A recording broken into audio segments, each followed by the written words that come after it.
Bam. This is Jack Carr, and you're watching the Break It Down show.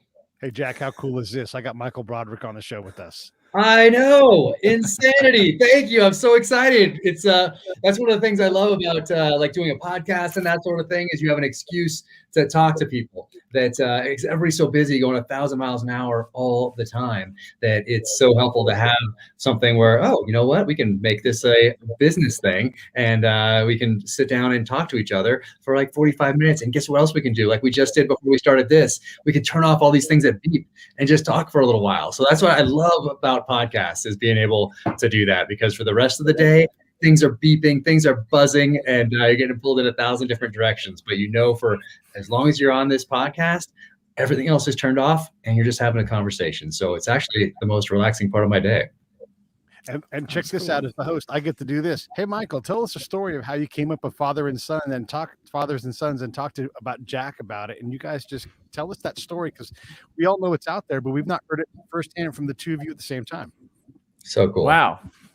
Okay. Well, man, Jack, it's great to see you, brother. So great to see you. I saw a picture of you on set the other day. Awesome. I'm so did you? So cool. Yeah, so amazing. I've yet to see that picture. I've yet to see that picture, I think. So cool. Yeah, they're super excited. I was super excited. Everybody's fired up that you're out there. So awesome. Thanks for doing it. Well, now I guess it's official. It's out there. Yes, I booked a role on Terminal List, which is very cool, and I owe Jack for that. But Fathers and Sons, man, real quick, Jack, today's about you, brother, but I'll get people up to speed. I've been a fan of your books, man, and when I heard that Chris Pratt was going to be doing the Terminal List for Amazon, I said, man, I got to be a part of it, especially when I saw their press release. It said they wanted to involve as many veterans in front of him behind the camera. I mean, I'm an actor, man. That's what I do. So I said, this is our time to shine. I grabbed some veteran buddies. Ryan Curtis is a great director, Army veteran. Vernon Mortensen's a former Navy SWCC. He's a writer, screenwriter. And Tim Abel is actor. And we all got together and made this short called Fathers and Sons, which Jack hosts on his outstanding blog, officialjackcarr.com. You can find it there. And I shot it over to Jack saying, hey, man, I'm going to get this to production. But in the meantime, I wanted you to get eyeballs on it first. And I kind of surprised him with it. And man, I'll let you take it from there. Oh, yeah. Total surprise. Like, I had no idea that was coming. And have something like, sometimes when people give you a surprise, it's like, just a little thing here or there. It's not like they took a time to write an entire short film and then get everybody together to actually make this thing and then do it at a level that just blows you away. Like that whole process is next level. So yeah, I was totally blown away. Absolutely loved it. Of course, sent it off to Chris Pratt, sent it off to the showrunner, sent it off to everybody, and they loved it, and they loved Michael, and So next thing you know, here he is in the show. But that was, I got so many emails, so many direct messages from people just saying how much that impacted them because they thought of their father, and it was a lot of people from the military, but also just people, life in general. That's because everybody has this connection and going along their path and their journey and making decisions about what they're going to do in life and getting advice from a father or not. So all these things kind of wrapped up for people, and they reached out and saying they shared it with their dad. Even if it wasn't in the military, it was still this connection between fathers and sons, and it was just so powerful. And it won all these awards too. It went up to these different film festivals and won awards, and just super, super cool. So what a cool experience. Well, that's something I think we'd like to touch on today, as far as you said, where these people connected with these people. I call those matches, and you're so good at that. With I think what attracts people, one of the things that attract people to your novels is the specificity you have with gear and everything. I don't know if we're jumping the gun. Maybe we'll get into this later, but I call those matches. When like I know what a 1911 feels like. So when like Rafe, I think it was, has a 1911, you're like, you can feel it, and you describe everything with such detail that it brings this tactile memory. You know what I mean? Yeah. And those little matches, I call them. As actors, we try to match someone emotionally, so that when someone has a match with you with something they see on screen, it triggers a sense memory or something like that. And those are the moments where something really connects with you. And so that's so great to hear, the feedback you got about Fathers and Sons. And I get it constantly when I read your stuff, because like I said, I know what a Glock feels like. I know what the draw on a bow feels like. And as you read those things, especially the way you describe them in such detail, it creates these little matches, these little sense memories for yourself. And it draws you even further into that particular piece of art. And that's why I love your books. Oh man, thank you. Yeah, I look at those tools as a way to develop characters, because they tells me so much about somebody when I see what they're carrying, how they're carrying it, those sorts of things. A lot of it, I think, comes from the 80s and how there are so many vehicles in shows that were characters in and of themselves. So now I have weapons that are characters in and of themselves in these novels. And actually, that 1911 you're talking about, that was very few things I've edited out at the end, and I think that of these novels, and that's because I don't have a lot of time in that. I have the 3 kids and wife and dog and everything else going on. So I have to be, when I sit down to write, I have to be on theme, and I have these little yellow stickies that I put on my computer: revenge for the first one, redemption for the second one, dark side of man for the third one, enemy adaptation for this fourth one, and that keeps me on track. But one thing that I did take out of the third one, of Savage Son, was even more detailed description of that 1911 that you referred to. So, but I think it's going to come back. I think it's going to come back in it, because it is it was almost a story. It was almost a book in and of itself. The story of this particular firearm could have been its own novel. So I did take that out and shave that down a little bit, but it still exists on my computer. So I'm going to weave that into something in the future for sure. I mean, I described it in enough detail to make it, to describe the character, to complement that character and give the reader a better idea of who that character is. But there's a lot more that I took out, and will make an appearance in a future novel, I think. Awesome. I love the gear stuff. It is fantastic, and you're right. Like in this story, Tom story, like it's doing some damage. I do have one criticism though. You name check Joe Rogan's podcast. How come not the Break It Down show? We're over 1,000 episodes here. We've been doing this for a long time too. You'll have to wait till book 5. We'll have to see what happens there. It's still a developing story right now, but we shall see. This is incredible success, man. I mean, not that long ago, you were a SEAL in a foreign country doing crazy stuff. Now I'll just go ahead and say it. A lot of people think that you're today's Tom Clancy, same style of writing, just as intense.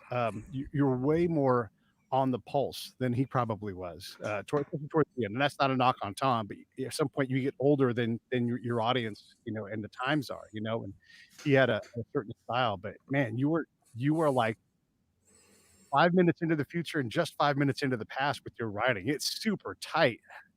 What do you think about all this when you think back? Like, so when I first got back, I started going to yoga classes, and there's middle-aged ladies all over the place. And 3 weeks earlier, I got a bunch of 11 Bravos all around me, just jacking weight everywhere and down in protein shakes and going on patrols. And I would have started laughing because here's these middle-aged ladies in yoga pants, and I'm hanging out with them now. It's just makes you shake your head. Yeah, well, sometimes it's good to turn that page and move on in life, and move from jacking weight in the gym with a bunch of Neanderthals to the yoga pants. That doesn't sound like too bad of a transition, actually. There are worse ones. That's for sure. But no, thank you for the kind words. Sincerely appreciate it. And yeah, I found Tom Clancy in 5th grade when Hunt for Red October came out, and that was about the time I started to read the same books as my parents were reading. And back then, I already knew I wanted to be a SEAL. I'd already spent time in the library, spent time in bookstores, spent time in the back of Soldier of Fortune magazine, sending away for everything that had anything to do with special operations. So I knew I was on this path. But back then, a lot of what I learned came from the pages of these fictional thrillers by guys like Tom Clancy, like Nelson DeMille, like David Morrell, A.J. Quinnell, J.C. Pollock, Mark Olden, Stephen Hunter, all these guys who had protagonists with backgrounds typically in Vietnam. So they were either SEALs in Vietnam, they were Army Special Forces in Vietnam, they were Marine snipers, they were CIA operatives, something along those lines with Vietnam experience. So those guys were really giving me this early education in the art of storytelling. And I think this Devil's Hand is probably the most timely of all of the 4 novels to date. And it didn't start off that way. I did my outline in August of 2019. And I was on my way to and from Russia doing research for Savage Son. Even though Savage Son, my third novel, was finished, I still needed to get that local flavor from Kamchatka Peninsula, which is just south of Siberia, because so much action takes place there. And I'd been to other places to do research. I'd been to Iraq and Afghanistan, obviously. I'd been to the other novels, already been to Morocco, already been to Ukraine. I needed to put boots on the ground in Mozambique, so I did that. Needed to put boots on the ground in South Africa to learn this man tracking from some of the best in the world. So I needed to weave that local flavor in from Kamchatka Peninsula, Russia. So point being, I left my computer behind. I left my phone behind, because with my background, who knows what people have sent me over the years, and I didn't want Russian intelligence either sucking everything out of my computer, although they probably have it all anyway, or confiscating it physically. So I've outlined the whole novel longhand on my notebook. And then I got home, wove in what I learned in Russia into that third novel, and then started the research into The Devil's Hand, the catalyst of which is a bioweapon attack. And so by the time COVID hit, but the foundation, even more important than just learning about infectious diseases, learning about the weaponization of infectious diseases, more important than that was the whole theme of the fourth novel, is what the enemy has learned by watching us on the field of battle for the last 20 years at war. Because they're always learning, they're always adapting. And guess what? I did not know back then that 2020 was going to be such a pivotal year in our nation's history. So, as I'm writing, enemy's learning from our response to COVID. The enemy is learning from our response to a summer of civil unrest that continues even today. They're learning from a very contentious political season and election cycle. They're not just looking at these things with passing interest. They are drawing lessons and applying those to future battle plans. So it became a much more timely novel than I thought when I outlined it in August of 2019. Wow. Hey, for the listeners who, the very few listeners who might not be aware of Jack Carr's work, I know we dove right into it at the top.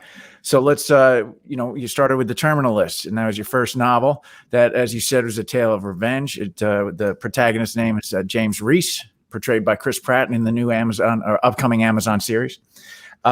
Second was True Believer. It's a story of redemption. Third was Savage Son, and you call that a story of the... It explores the dark side of man through the dynamic of man. And I wanted to write that one since the 6th grade, when I read Most Dangerous Game, which is a short story by Richard Connell written in 1924. But I always knew, even back then when I was 11 years old, that one day I would write a thriller that paid tribute to that short story. And I wanted to start with that one. I wanted that one to be the one I started with. But when I wrote down these 6, 7, 8 different ideas, these one-page executive summaries on the table back in December of 2014, it was very evident that, hey, the characters, particularly my main character, James Reese, isn't at that place yet where I can explore that theme. I need to introduce him to readers through this story of revenge without constraint. And it was very evident that that was the one to start with, one that was so primal and visceral and hard hitting out of the gate. And then when I finished that one, I knew that, hey, still not ready. Now I need to take him on this journey of redemption. I need to continue to develop him, because hopefully we're all on a journey in life and we're all moving forward. Hopefully, if we get knocked down, hopefully we're getting back up in a way that inspires those around us, and we can learn some lessons and apply that as wisdom going forward. But we're all on this journey. So I didn't want to have just a character that's always the same, just in a new situation. Maybe it's a similar situation, but now it's like in Europe, now it's in Africa, now it's in China. I didn't want that at all. I wanted distinctly different themes to explore, and a character that's continually evolving on a journey, just like all of us are. So that third one, by the time I finished the end of the second one, True Believer, I knew it was time for Savage Son. And then after that, I took this breath and wanted to explore something that I wanted to dive deep into while I was in uniform, because I thought about it a lot as a SEAL. What's the enemy learning from everything we're doing downrange? And then what I think about today as a citizen and as an author. So this was my opportunity to do that. Yeah, I think that was the right choice, man, because as much as I love Savage Son, it's a hell of a ride. I think it's all the characters. There's a richness to them that I think might have been lacking if, you didn't begin with Terminal List and James Reese coming out of active duty and things like that. It just adds so much more flavor to it. And yeah, man, it's the right move. You're doing all the right stuff, brother. Obviously, well, you're killing it. And I'm just very lucky that I listened to the callings that I had early in life, both to serve my country in uniform and then to write thrillers. So I just knew those two things from an early age, and I never let go of them. I never let anybody discourage me along the way, even if whether they meant to, either maybe even indirectly, just with a look or one of those things like it's pretty difficult. Life's going to knock him down soon enough. Odds of him making it through, or odds of him getting published by New York publisher or next to nothing. So he'll figure that out. So I just never paid attention to those things. I just, put those off to the side and focused on my bandwidth on one, getting ready to serve my country in the military, and then two, getting ready to write these thrillers and putting all the work in on the page rather than worried about how hard it is to do these things. So it's just how it goes. When you're trying to balance reality and fantasy, you have an obligation to your brothers on the teams and a lot of different people, because you're bringing all these elements in together. How conscious are you with the audience's ability to jump to the fantasy side a little bit? Because you can't just take off and go attacking people and get away with it, not end up in jail a lot of times. But in that action book, people have to die. There has to be fights, that kind of thing. So how do you measure that out between, like, this is a work, they'll go this far, because there's a lot of experts that you call on, and now they're going to have to go on this jump with you. That's right. So I think you can ask readers in a book, or if you're watching something visually on TV or in a movie, you can ask them to take, whether if it's not science fiction, to take like one of those leaps with you, to suspend that disbelief like once. If you do that too many times in a movie, or too many times on a TV show, or too many times in a book, I think you lose that audience, particularly if you're doing something that is supposed to be timely and connected to reality, those sorts of things. So you have to, I think that's one thing that you need to think about. And the other is that magic. And that's that one intangible that you can't really put your finger on. It's not science-based. It's just the passion that needs to come across, whether you're on the screen or you're writing a novel or whatever it might be. There's that one intangible. And so that's one. But the other is, hey, this one suspension of disbelief that you're allowed, I think, with readers, because they realize, hey, this is fiction, or hey, this is a movie. It's not a documentary type thing. So I think you get one of those per book or per film, if it's not science fiction, like I said. But yeah, it's I absolutely love writing all these things, and I try to like, when I'm talking about, let's say, a weapon or something like that. Well, I don't just all of a sudden have this character have a weapon in, let's say, California, where this thing might be illegal, without him thinking about it or making a comment about it, because otherwise, it's just not, it's a little disingenuous to the reader. Or I have a character, just like all of us, we all have opinions on things. And I hear some authors talking about how they like to make sure that they don't upset one side or the other, that sort of thing. That just seems bland to me, because I have opinions about things. My characters have opinions about things. They're not all my opinions. They're characters' opinions, particularly the bad guys. I mean, the main character, of course, I'd say his are very similar to mine, but some of those other characters, it's fun to explore other positions through other characters' eyes. And I really enjoy doing that part, because for me, I can think, okay, with my background, what if I was better at everything, like my protagonist is? He's a much better shot than I am. He's much stronger than I am, better boxer, better jiu-jitsu, all those sorts of things, better driver. So he's better at all this. I can say, what would I do if I was better at all these things? Okay, I can do that. But when I think of a character like a politician or a lobbyist or somebody in finance, I really have to get into their head a little bit and wonder, like, what would draw someone to do these things? And if they're an antagonist, it's a lot of fun, because you get to create someone and something that is so different from you and from your belief system, that's a lot of fun for me to explore. And those characters, hopefully it ends up being a richer reading experience because of that. Absolutely. Go ahead, Pete. Michael. All right. Well, I see this question on the screen, and just kind of as a side story there. Go ahead and give us an answer for that, Jack. Yeah, so these are these refurbished cleavers, and this one's called a hog splitter. And these are from Pennsylvania in the 1800s, in the golden age of U.S. steel. So these are refurbished by New West Knife Works, and they take these things and refurbish them and put different handles on and that sort of thing, but stay true to the original intent and design, and want to preserve them for future generations. So these things are awesome. If you have like a huge turkey or something like that, and you're splaying it out, I love these things. I don't know how I survived so long without one, actually. So I love it. Absolutely. So that one's called a hog splitter right there. And it might make an appearance. It's going to have to make an appearance in a future novel. I don't know which one, but it's just so unique and so cool that someone's skull is going to get split with that at some point. By the way, that question comes from Cork. Michael, I met him through Tim Abel, and Cork is a off the grid Alaska bush pilot guy who makes his own way and probably has a hog splitter, in this list of things that he does. Oh, I love it. Yeah, I'm heading up to Alaska for moose in September, I think, getting back up there. So that'll be awesome.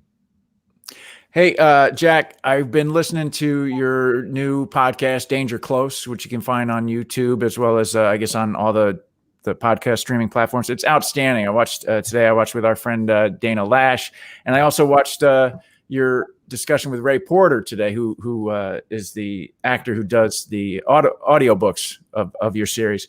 And one thing that kind of, I guess it shouldn't have, but I guess it caught me a little off guard was when you said, well, how do they shoot this? Because you were talking about you had yet to go to the Amazon set to see how that works.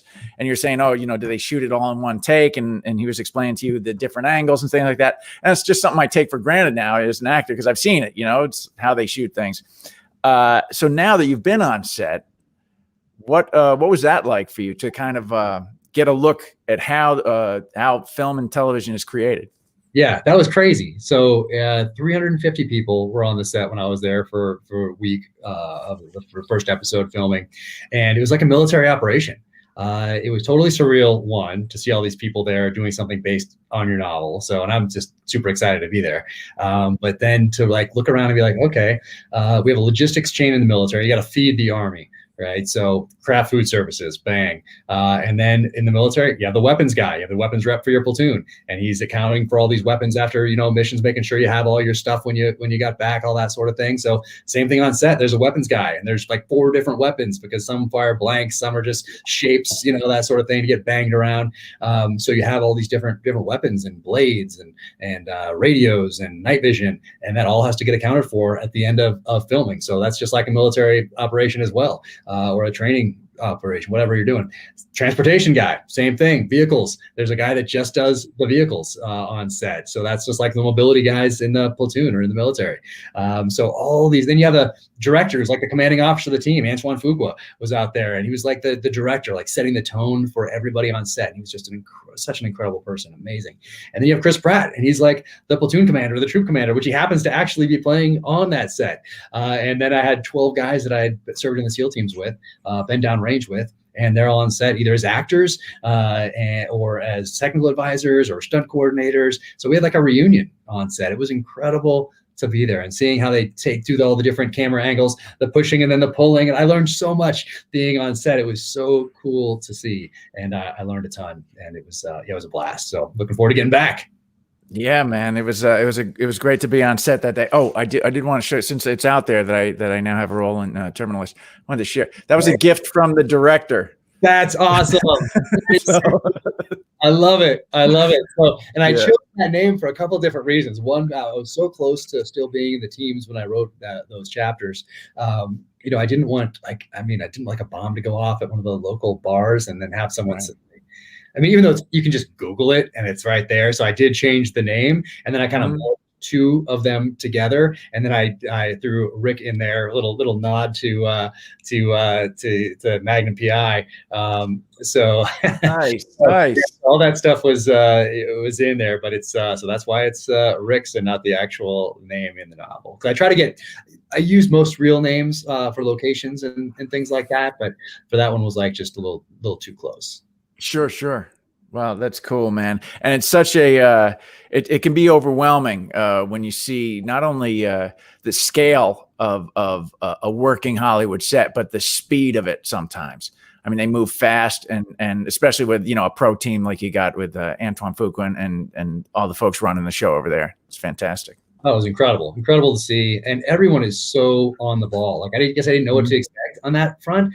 Everyone so professional, so on the ball. I was just talking to them before we jumped on here, actually, for some future stuff that's going on, and everybody just so professional and so on the ball. And I guess that's because, man, I guess everybody wants your job, and you gotta be. And so much, I think, is word of mouth out there, I think, as well. Like, hey, I worked with this person before, they were awesome. I worked with this company before, they did such a great job. So I think just like in anything else, there's all this word of mouth attached to it. And if you want to continue working out there and you want to stay at the top of the game, you've got to be on the ball. There's no other option. Yeah, it's about relationships for sure. You know, I think as you are growing your reader base and your fan base, and I mean, I'm sure you understand as well. It's, you know, they say it's who you know, but that makes it sound like, you know, you're constantly getting favors. It's not that. It's who you've created relationships with and made good impressions on. And sure, it's sometimes introductions. You know, Dana introducing me to you, Dana Lash at Shot. You know, and I was, you know, just then totally dove into your work, and you introducing my stuff to the showrunner over at Terminalist. It lets people know who you are. And that helps grow your I don't know, your stable of working professionals, you know, or potential, fan base, I guess, for lack of a better term. Yeah, no, that's exactly it. And I think it's important for people to differentiate, because a lot of times that who you know thing is I see people use it as an excuse. Right. Because you still need to put in the work, whether you know someone or not. You have to put in this base level of work so that when someone takes a risk on you and makes that introduction, or when someone cracks a door for you, you have this foundation of work and you're ready to kick that door in, or you're ready for someone to take a look at your work and say, oh, wow, I'm so glad that so-and-so introduced me to this person, because he would be perfect for X, Y, or Z. But that might never happen, but it certainly won't happen if you haven't put in the work. So so it's definitely not the who you know. It's putting in the work right here so that when someone takes a risk on you, or someone wants to lend you that helping hand, maybe, whatever it might be, you're ready to kick that door in. Without doing that base work, then none of that stuff is happening. So that's constant. I think it's less who you know and more who is aware of you. You know, does that make sense? Yeah, but even if they're aware of you, like, oh, look at this guy. That is horrible work, or he doesn't seem like he's prepared enough to do this. I don't. Well, that's one way they're aware of you, and that's a bad way. So it can work exactly. It can certainly work both ways. But putting in that work at the base level, so you are ready to then be a value add for someone who takes a risk on you. It's being an asset, being a value add. That's what it's got to be about. And you know what? Being a good person while you're at it. Like don't forget that part of it, because you can once again have this great foundation built right here. But if you're just a pain, like, the people are going to be much less likely to help you, because it reflects on them. So you know, be a good person. I try to tell the kids, like, never miss an opportunity to make somebody's day. Like, you know, you put in the work and you try to help other people along the way, and then you know, that's not a bad combo. You work a lot in your line of work on things that you don't want to necessarily have to do, but you have to develop the capacity to market, or whatever it's going to be. What are some of the things that take up your time that you're like, man, I wish I could get this hat off of my head and off to somebody else, but I have to do it because, you know, no one's going to do it better than me right now? That's right. And so there's a certain point where it makes sense to delegate and to create some process. I think I'm about there, because I'm running 1,000 miles an hour in all these different directions all day, every day. And what I didn't realize when I started down this path was that writing is a business like anything else. And I thought you just wrote a novel, sent it to New York, started your next one. I did not realize until about a couple months, I guess, before the first novel came out, that you also need to do everything that you would need to do if you were starting a coffee shop. You have to figure out a budget. You have to do that marketing. You have to do that advertising. You have to do that social media. You have to do that engagement. You have to build a client base, or in this case, build a readership. And today, you don't have to rely on your publisher to do that. They are very good at leveraging some of those more traditional means of getting the word out there. But there are things you can do as an author now that aren't dependent on a publisher. So you can engage on social media. You can thank people. You can put thought into what you're going to put out there. And I try to put as much thought into a social media post as I do into a paragraph on the book, because in both cases, people are trusting me with their time. And you only get one ride on this planet, and you get to choose how you're going to spend that time, how you're going to allocate these this limited bandwidth that you have, how you're going to allocate these resources. And you've trusted me to either read my novel, or to listen to it, or to follow me on social media and actually read a post. So I take that very, very seriously, and it's something that authors couldn't do in 1975, 85, 95. You couldn't engage with someone on Instagram. You couldn't go on a podcast. You couldn't do certain things like that you can do now. And for me, I try to take that opportunity to thank everybody who took a risk on me as a new author and then told a friend about me, because that allows me to continue to write, which is what I love to do. But I also love to learn new things. And on the business side of the house, I've learned a ton. And I didn't just look at publishing. I looked across industry and looked at things like, why is getting my iPhone so different than getting my BlackBerry? Like, they put as much thought into the box as they did into the product inside the box. So I took that little lesson. How does Red Bull launch a drink? Like, all these different things. And I tried to draw from all these different businesses across industry, and then take some of those lessons and then make them my own, and then share the journey with people. Because once again, you couldn't have done that in 1985, but I can do it today. So why not? Well, something I've been just so impressed with. Sorry, Pete. That's all right. I'm going to jump in real quick. Todd, my buddy Todd DeVoe, you were hat salesman of the year as well, too, because you're sold out of your hats. I know. My wife just came back online. You got to sell cookies at the register because, damn. Yeah, one of the things we're outsourcing this year, because it was my wife in the other room, and she's like, it was boxes all over the bedroom, all over the kitchen, all over the living room, and she's stuffing these boxes, dealing with customer service, printing labels, and finally we're like, all right, this is we can't meet this demand. It's time to outsource this, go to a fulfillment center. And so right now we're trying to find a fulfillment center that will maintain that level of quality as far as the customer service side of the house, while we can still put in some of these more boutique type items from my friends' companies like knives or bottle breakers or a Direct Action USA bookmarks that have a 5.56 round attached to them, that sort of thing. So we're working on that right now, which is a little more of a process than I initially anticipated. But in the meantime, we had a bunch of hats out the other day that were just sitting there, because I thought it would be a lot quicker of a process to find someone that could do this. And finally, my wife's just like, I'm tripping over these things, I'm throwing them up there. So she threw them up there, and I think they're all gone like immediately, which is crazy. Damn, I didn't get the heads up, bro. Look, but this ties in exactly to that. I mean, you're a family man, you're an author, now you're a podcaster, and they're tremendous episodes. It's obvious that a ton of work goes in there, and a lot of prep. And you write a novel a year, man. Your social media presence is, dude, I've been taking inspiration from you, because I don't really put as much time as I could into social media. But you're always getting in there, thanking people, even writing comments, replying to people. And I'm like, how do you have time to do all that, man? And still just, putting out top level product. With your art. Yeah, no, it's exhausting. And when that base level product has to be the best it can possibly be, like that's the foundation of everything. So then you get to choose, like, with how much bandwidth you have left over, like how you want to allocate those resources to support that main effort. Like in the military, we have the main effort and we have supporting efforts.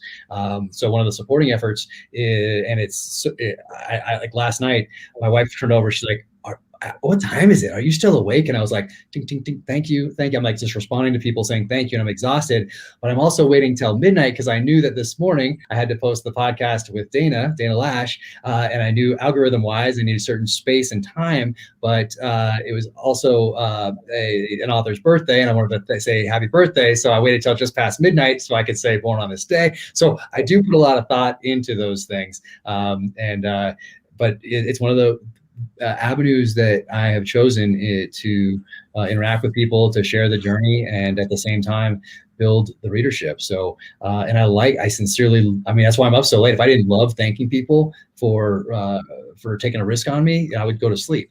But I love thanking people, because that allows me to do all this stuff that I love, that I've been dreaming about since I was a little kid.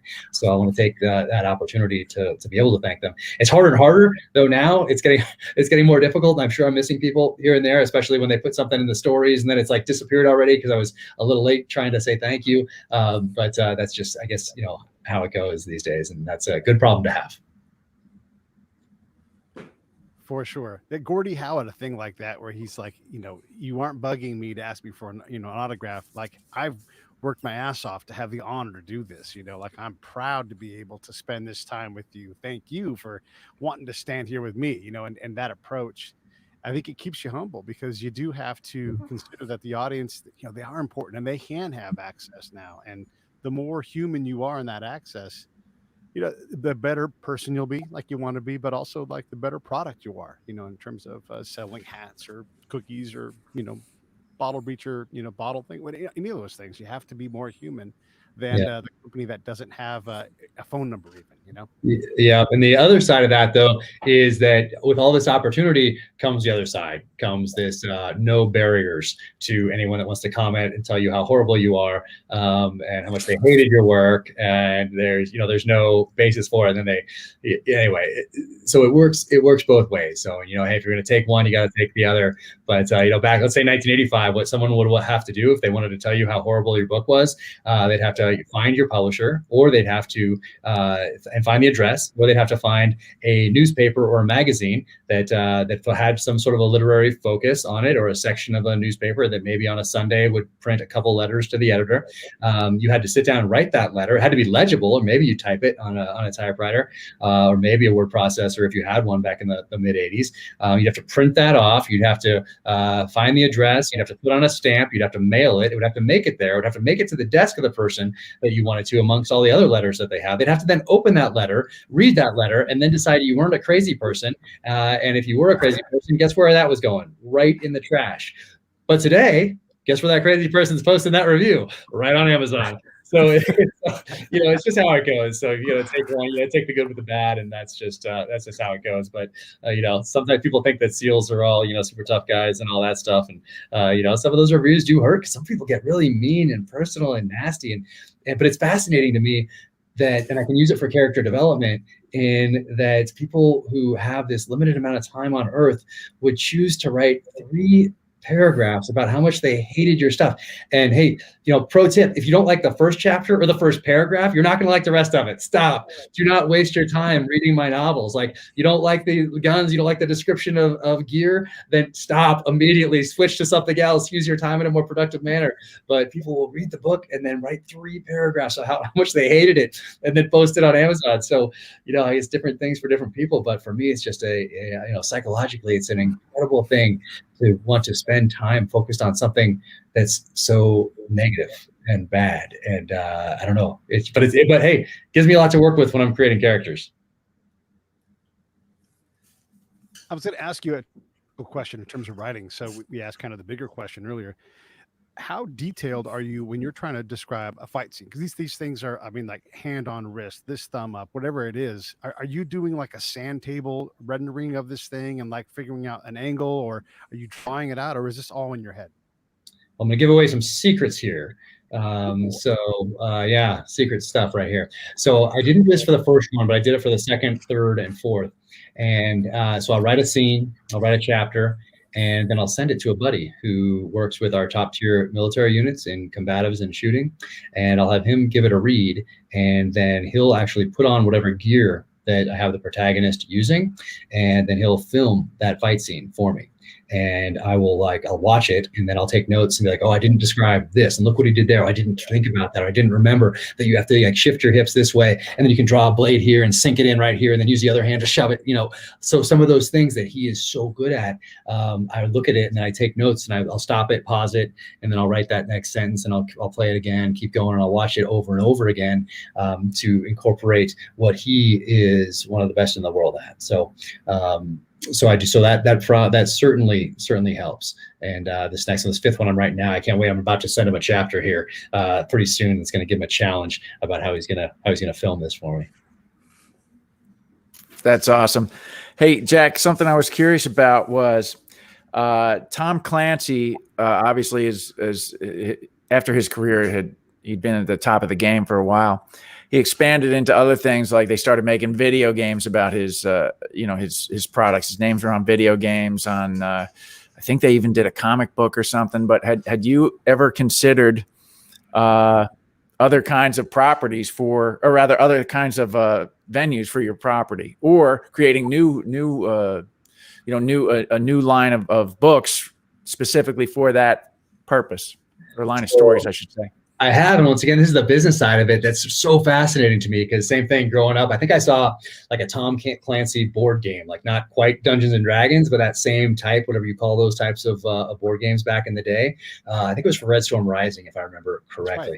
But so I was aware of that, and I think it's interesting when you go back and look at the history of authors in the genre and their relationship to different media, like David Morrell created the character First Blood back in 1972, and his agent was like, "Hey, let's hold on to these the rights to merchandise." And David Morrell in 1972, for those who have read First Blood, it's a little different than the first movie even. And he was like, "Well, what do you mean?" And like, "Well, like a lunchbox or something like that, and a T-shirt." And David was like, "Who's going to want a T-shirt about this Vietnam vet that comes back and refights the Vietnam War on U.S. soil?" And I feel like I should be able to say the ending of the book because it's been since 1972. But maybe I won't. So let's just say that the book ending is very different than the movie ending, and both are fantastic. But they kept that. Now, fast forward 15 years-ish to 1985 when Rambo First Blood Part 2 comes out, and there's posters, and there's lunchboxes, and there's cartoons, and there's all these spin-off, there's plastic action figures, all the rest of it. There's, toy bows and cap guns and all the rest of it. Well, that worked out pretty well. And I think Hollywood noticed this, and they closed that loophole. So it is very difficult for an author to hold on to that sort of thing these days. I think unless you already have a universe created. So unless you're somebody maybe like a Daniel Silva, or you're Michael Connolly, or somebody with 20 books and its whole universe, you're already financially stable, that sort of thing. So I think maybe then you have a little more leeway. But if you're just starting out, they've closed a lot of those loopholes over the years for those sorts of things, graphic novels, for video games, for all that stuff. But I think I would venture a guess, I don't know this for sure, that Tom Clancy probably made more from was it Splinter Cell than he did from everything else, maybe even combined. I don't know about that for sure, but point being, he made a lot from other things other than the books. But once again, the books were the base. They were the foundation that allowed all the rest of that to happen. So that was a very long way of me saying that, yes, I've looked at all that before, and there's possibilities going forward. We shall see. But right now, it's all about making the fifth book the best it can possibly be, and continue to expand the readership with the podcast and with these other social engagement things, and then advising on the scripts and that sort of thing for the series. And speaking of the series, sorry, Pete, you go ahead, man. I keep talking too much. No, you're talking plenty. I'll give you a room in a second. I just want to tell this funny story about Zack Ward, who played Scott Farkas in The Christmas Story. So when he got cast, the little guy, the toady guy, was going to be the prime role there. But when Zack showed up, he was way taller because they're little kids, right? And so they're like, "We have to make you the bully." Well, Zack held his rights to any extra products, but they had never anticipated him being this character. And so what happened was someone started selling the action figures and never realized they had to pay him. And so he sued them and ended up with like 3,000 of the dolls. As part of the No way. Yeah. So holding the rights is a huge thing if you can possibly get it, even if you don't expect to have a doll made. Everything happened after that. It was crazy. It's a funny story. Amazing. Yeah, I remember. I think in the 80s when the first the new Batman, the Tim Burton Batman thing came out. I remember Jack Nicholson. There was something about him and rights and merchandise and that sort of thing. And I listened to Arnold Schwarzenegger on a Tim Ferriss podcast, gosh, years ago. I think I was still in the military when I listened to that. But he asked the question. He asked Tim Ferriss. He's like, "Hey, what do you think? What movie do you think has been my most financially successful thing?" And I forget what Tim Ferriss guessed it or not, but the answer was Twins. So crazy because they didn't take any money up front. Him and Danny DeVito, it was all like some back end stuff, and they ended up crushing on Twins. And of course, I was surprised with that answer, but it's fascinating all those and how things shift over time as well, as far as what you can do, what you can't, and all these sorts of things. So it's a fascinating and dynamic environment, and for me, I'm just happy to be here. Yeah, I was gonna just go back to the series. Obviously, there's more multiple seasons is going to depend on what Chris Pratt's schedule is or how well the first one does. I'm very confident it's going to do very well.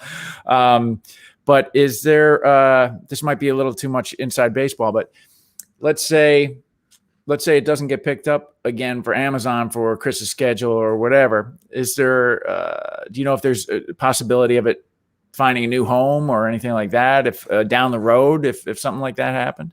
Yeah, I would only be able to guess at that, in that it's a possibility, and there's a few different avenues to go to get it there. But yeah, I'm always learning about these things, and it's very interesting for me, of course. But yeah, I'd say it's probably a possibility if, but it's depending on too many different factors.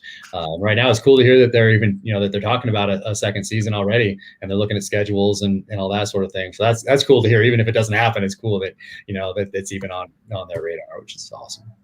Yeah, I really can't wait to see, because obviously when things are, go from novel to screen, there's always changes or things like that. Even look at something like Game of Thrones, where there were a lot of different things, even though they kept kind of the heart of it, or really important events or things like that. And I'm really excited to see what they do with this first season of the Terminal List. And then, God willing, there'll be a second and a third, and it'll just keep going. Because I think even if they just follow the quality of the book so far and how they just increasingly get better. I'm only in the first few chapters of Devil's Hand, but man, it's already pretty intense. Thank you. Yeah, it's crazy. The reviews, you never know. And it was crazy because I thought that everybody really loved Savage Son. And most people said that was their favorite, most, let's say, I'm just taking a swag, like 90% of the people that would come back said that was their favorite. And then those same people got back and were like, man, I cannot believe how much I love Devil's Hand. It is way better than anything you've ever done before. So to hear that is, it's humbling, and I sincerely appreciate it. And I was kind of wondering the same thing too, because I've been thinking about Savage Son since I was in 6th grade. And so for people to really be enjoying and have this 4th novel resonating helps that it's very timely, of course. But yeah, it means a lot to me. And of course, they always throw on the end. They're like, okay, the bar is high now. What are you gonna do with 5? So I'm in it. I'm on it right now. Nice. Love it. We got to cut you loose soon, so I'll give Michael the last question. But thanks, man, so much for coming on. I appreciate it. Everybody definitely should use the Amazon link to buy Devil's Hand. I read it. I read it while I rode, and it was made the easiest 6 or so hours of rowing I'd ever done. And I thank you for writing that, and I can't wait for it. And I also thank you for when you write about Intel folks, not just making them all the stereotypical soft guy who can't do anything. Like you don't do that to your characters. You give them actual competence in the things that they can do. I appreciate it. Awesome. Well, I appreciate that. And yeah, I try to incorporate a lot of real world experience, but more so like the feelings and emotions behind things that I was involved with downrange, to include the personalities and backgrounds of a lot of the characters. So sincerely appreciate that. Thank you. So before you cut loose, let's talk about officialjackcarr.com. That's your home base on the web, your blog, lots of great things, great articles. You can find fathers and sons there. Instagram, Jack Carr USA. Same on Twitter, yeah? Yep, same on Twitter and same on Facebook, but Facebook just kind of, reposts from Instagram because there's one person. It is like, it's too much. It's crazy. Instagram's your home, brother. That's your home. Yeah, exactly.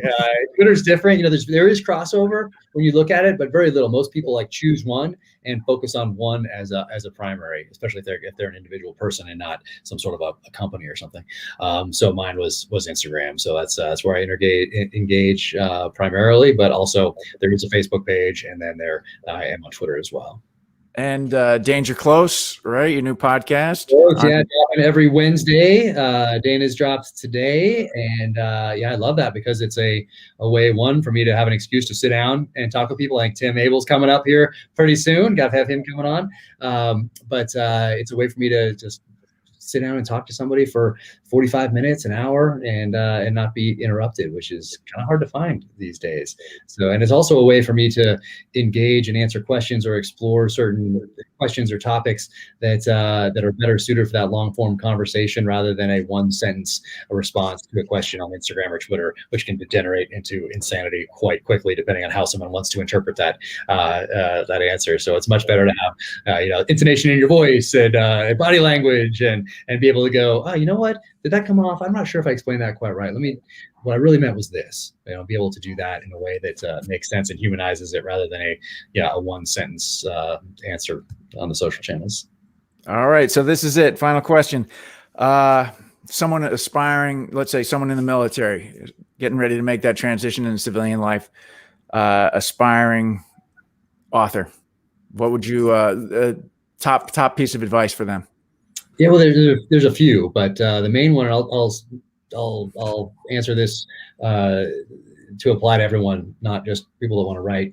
But it's really to realize that you're not going to recreate what you had in the military on the outside. I saw so many people, particularly in special operations, try to do that, even if it was inadvertent, or have expectations of having this top tier team.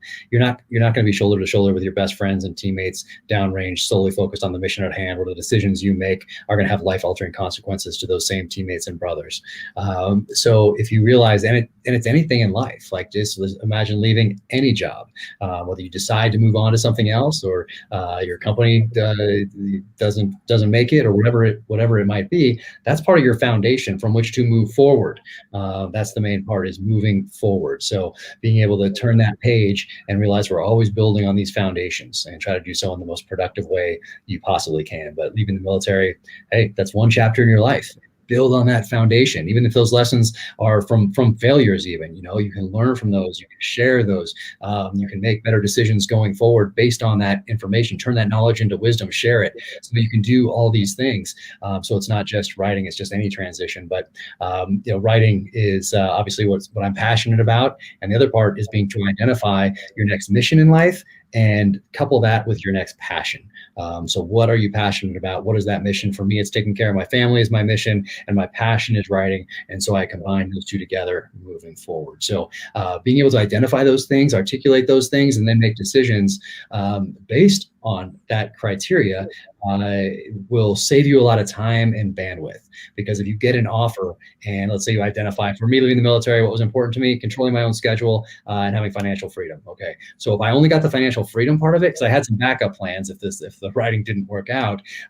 So if only was financial freedom but not schedule, it was an immediate no. I didn't need to waste any more bandwidth thinking about it. I didn't need to sit down with my wife, talk about, hey, got this job opportunity in Omaha. It's going to have to move, of course, and here's what the job is. No, we didn't have to have any of those conversations, because it was an immediate no. Same thing if it was, hey, you can control your schedule, but the financial part is not gonna be there, or there's no potential for it to be there. Well, once again, immediate no. So that really saves time and allows you to concentrate where you need to. So for authors specifically, it's the same thing that Brad Thor told me as I was getting out of the military. And he said, the only difference between a published author and an unpublished author is that the published author never quit. And that really resonated with me. I love it. Aaron, stand by. I'm going to roll this thing.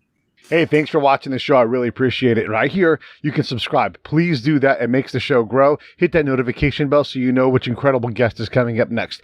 Down below is the PayPal link. You can put a small subscription in. That is an enormous help. All that money goes right back into the show. And then right up over here are the next episodes you should listen to, curated by yours truly. Thank you so much.